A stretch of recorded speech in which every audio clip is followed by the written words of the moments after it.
Hello everyone, luluto po tayo ng simpleng recipe ng pagluluto ng puso ng saging, banana heart. So ayan po mga kaibigan, babalatan po natin ang puso ng saging, alisin po natin yung bandang matigas.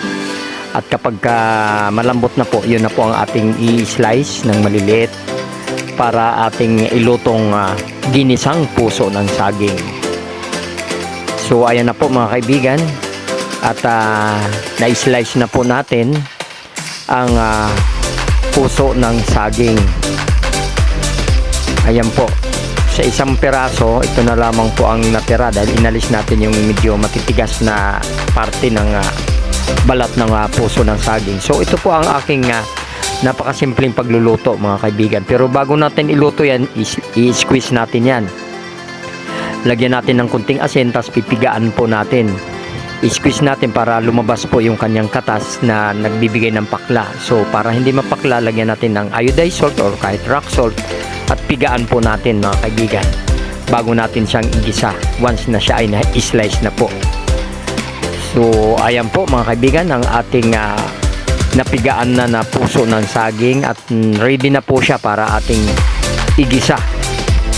So ilang minuto lamang po to, 30 minutes, luto na po siya. At napakasimple, pwede natin haluan ng isda na prito or kahit na ano gusto nyo, giniling o ground pork o kaya pork o mga leftovers na chicken, mga inihaw or anything na pwede natin ihalo mga kaibigan. So ayan po, mag-slice po tayo ng bawang at saka sibuyas, red onion. So ayan po, ang aking ihahalo ay pastel chicken na leftover last night. So ganun po, napakatipid po nitong recipe.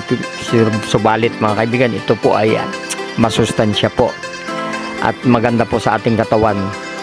So there you are, murang-mura, simpleng-simple, madaling iluto, mabilisan lamang po na recipe. At magkano lamang po ang gagastusin natin. Kung may tanim kayong puno ng saging sa inyong mga likurang bahay, libre na po yan. So ayan po mga kaibigan. At ihanda na natin, iluluto na natin, igigisa natin mga kaibigan ang ating puso ng saging, ginisang puso ng saging. So ilagay natin ang bawang at sibuyas na ini-slice. Inuulit ko po, pwede nyo lagyan ng iba't ibang klase ng ingredients. Marami po siyang pwedeng ihalo ng mga ingredients. Tapos ang ginagawa ko lang po ng pang-alat ay kunting soy sauce or fish sauce, so yung patis po, kunting-kunti lang. So okay na po yan kasi medyo may alat ng kunti itong nilagay natin na tirang pastel, chicken pastel.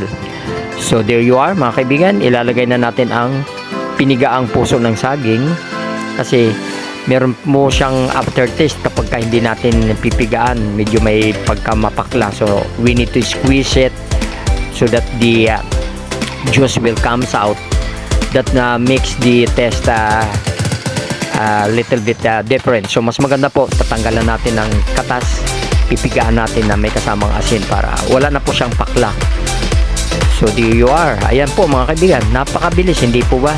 So lagyan na natin ng kunting tubig upang papakuluan na po natin siya in just 20 to 30 minutes. Okay na po siya, luto na po siya, ready to eat na po siya mga kaibigan. So ayan, nilagyan na natin ng kunting tubig at timplahan nyo na kung anong gusto nyong ilagay na mga seasoning. So ayan na po mga kaibigan, kumukulo na at handang-handa na po ang ating recipe of the day na ginisang puso ng saging. So muli mga kaibigan, please don't forget to subscribe, like and share at naway magustuhan nyo po. At hanggang sa susunod natin mga vlog, kita-kits mga kaibigan, mga maiikling mga video ng mga simpleng pagkain at lutuin na mura at matipid. So join me, kain na po tayo mga kaibigan. Good for 3 persons na po to, or 3 to 4 persons. So kain na po tayo mga kaibigan. Again, thank you so much. Hanggang sa muli, bye bye everyone and see you next time. Okay, God bless.